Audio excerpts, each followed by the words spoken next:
میں اپنے شوہر سے بہت محبت کرتی تھی، لیکن وہ بیرون ملک میں رہتا تھا۔ مجھ سے اکیلا پن برداشت نہیں ہوتا تھا، اس لیے اکیلا پن دور کرنے کے لیے میں اپنے نوکر کے ساتھ ہی۔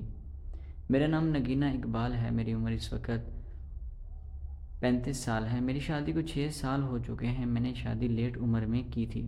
وجہ یہ تھی کہ جہاں پر میں شادی کرنا چاہتی تھی میرے گھر والے مان نہیں رہے تھے، کیونکہ میں غیر برادری میں شادی کرنا چاہتی تھی۔ گھر والے میرے ساتھ چھوٹے بہن بھائیوں کی شادی کر لی تھی اور میرے بارے میں کوئی سوچ بھی نہیں رہا تھا۔ مجھے کئی رشتے انہوں نے دکھائے ضرور تھے، لیکن میں سب کو انکار کر دیتی تھی۔ اس کی وجہ یہ تھی کہ اس لڑکے سے میں محبت کرتی تھی۔ اس کے گھر والے بھی اس شادی کے لیے رضامند نہیں تھے۔ وہ بہت امیر کبیر خاندان سے تھا، لیکن اس کے گھر والے بھی رضامند نہیں ہو رہے تھے۔ پھر ہم دونوں نے یہی فیصلہ کیا کہ بھاگ کر شادی کر لیتے ہیں۔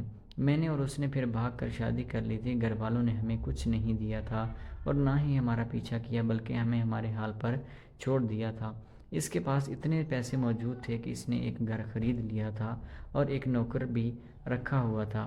کیونکہ ہماری شاہ خرچیاں پوری نہیں ہو رہی تھی، اس لیے گھر کے حالات بہت زیادہ خراب ہونے شروع ہو چکے تھے۔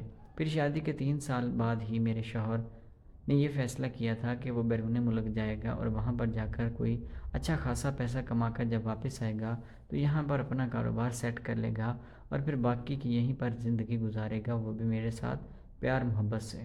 لیکن قسمت کو کچھ اور ہی منظور تھا۔ شوہر جب یہاں سے گیا تو وہاں پر اس کا کام 2 سال تک سیٹ نہیں ہوا تھا۔ حالات بہت خراب تھے۔ بڑی مشکل سے میں گھر کا گزارا کر رہی تھی، کیونکہ نوکر کی تنخواہ بھی دینی ہوتی تھی اور باقی کے اخراجات بھی پورے کرنے ہوتے تھے۔ بڑی مشکل سے ان سب چیزوں سے نظام چل رہا تھا۔ گھر میں بالکل اکیلی ہوتی تھی، کیونکہ میرے ہاں ابھی کوئی اولاد بھی نہیں تھا اور ایک نوکر تھا جو کہ سارے کام کیا کرتا تھا۔ میں صرف کھانا وغیرہ بناتی تھی، باقی صفائی اور باہر کا جتنا بھی سامان وغیرہ لانا ہوتا تھا سارا کچھ وہی دیکھتا تھا۔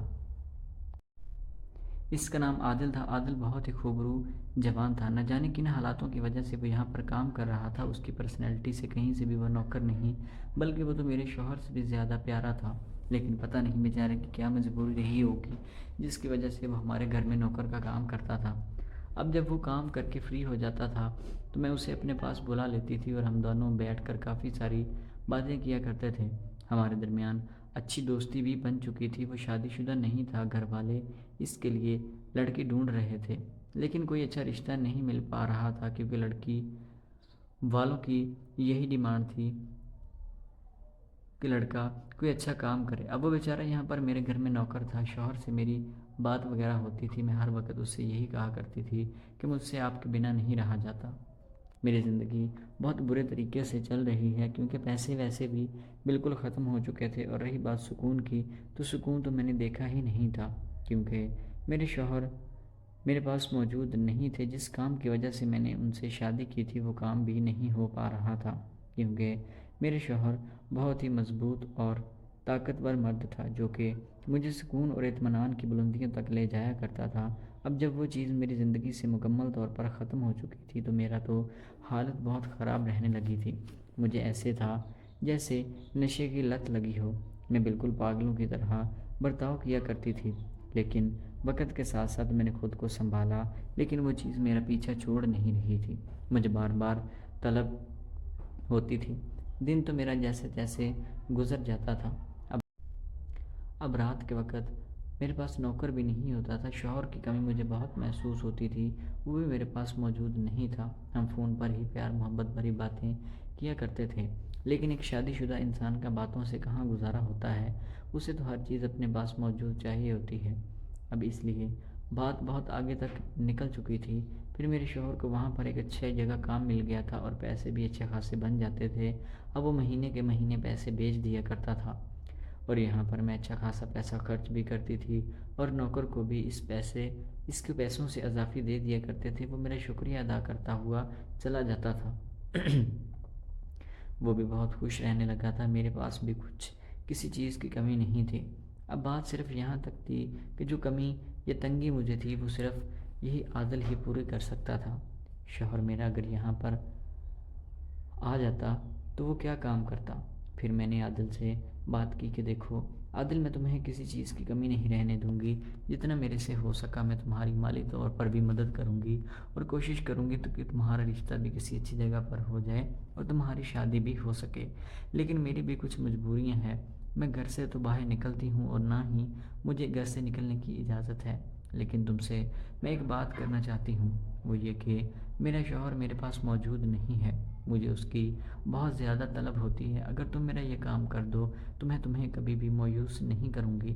عادل کہنے لگا کہ کس چیز میں آپ کی مدد کر سکتا ہوں؟ میں نے کہا کہ دیکھو، اب تم اتنے بھولے بھی نہیں ہو، خود تم جوان ہو، اور میں نے تمہیں کئی بار ایسی ویسی حرکتیں کرتے ہوئے بھی دیکھا ہے، کیونکہ تم سارا دن میرے گھر میں ہی رہتے ہو۔ جب میں نے یہ بات کی تو اس نے نظریں جھکا لی اور شرمندہ بھی ہوا تھا، کیونکہ میں نے کئی بار اسے خود اپنی خوشی حاصل کرتے ہوئے بھی دیکھا تھا۔ اب اس نے کہا کہ بس تمہیں یہی کام کرنا ہوگا، لیکن اکیلے نہیں، اب وہ سمجھ گیا تھا کہ کس چیز کی طرف میں اشارہ کر رہی ہوں۔ یہ تو وہی چیز ہوئی کہ اندھا کے مانگے دو آنکھیں۔ اس نے حامی بھر لی، اور پھر جب کبھی مجھے بہت زیادہ کمی محسوس ہوتی تو میں پھر اسے ہی اپنا شوہر بنا کر لے جاتی تھی، اور پھر ہم کافی وقت اکٹھے گزارتے، کیونکہ گھر کی بات تھی، کسی کو کوئی پتہ بھی نہیں چلنا تھا۔ اب میں نے اپنے شوہر سے بھی اس چیز کا گلہ کرنا چھوڑ دیا تھا، کیونکہ میرے شوہر کا کام چلنے لگا تھا، اور پیسوں کی کمی تو میرے شوہر نے کبھی چھوڑی ہی نہیں تھی۔ وہ اچھے پیسے بیچتا تھا، جس میں اپنی عیاشی بھی کرتی تھی، اور ساتھ ہی ساتھ جو کہ عادل میرا نوکر تھا اسے بھی عیاشی کرواتی تھی، طرح طرح کے کھانے کھلاتی اور پیسے بھی دیتی تھی، کبھی سوٹ لے دیا، کبھی گھر جاتا تو اسے راشن دے دیا کرتی تھی، جس سے اس کے حالات بھی کافی بہتر ہو چکے تھے، اور میری زندگی میں بھی بہت سکون آ گیا تھا۔ ابھی اگلے مہینے میرے شوہر واپس آ رہے ہیں۔ اب جا کر مجھے احساس ہوا ہے کہ میں نے ان کے ساتھ کتنا غلط کیا ہے، کتنا دھوکہ کیا ہے، کہ وہ شخص جو مجھ سے اتنی محبت کرتا تھا، میرے اوپر بھروسہ کرتا تھا، میں نے اس کے پیٹھ پیچھے کیا گل کھلائے ہیں۔ میں نے اس کا اعتبار توڑا ہے، اسے اس چیز کا بالکل بھی اندازہ نہیں ہے، لیکن میں یہ سوچ رہی ہوں کہ میں اس کا سامنا کیسے کروں گی۔ میں خود ہی اپنے کیے پر بہت زیادہ شرمندہ ہوں، اور مجھے اس چیز کا بہت برے طریقے سے احساس بھی ہو چکا ہے۔ میں اللہ تعالیٰ سے بھی اس چیز کی معافی مانگتی ہوں، اور عادل کو بھی میں پہلے ہی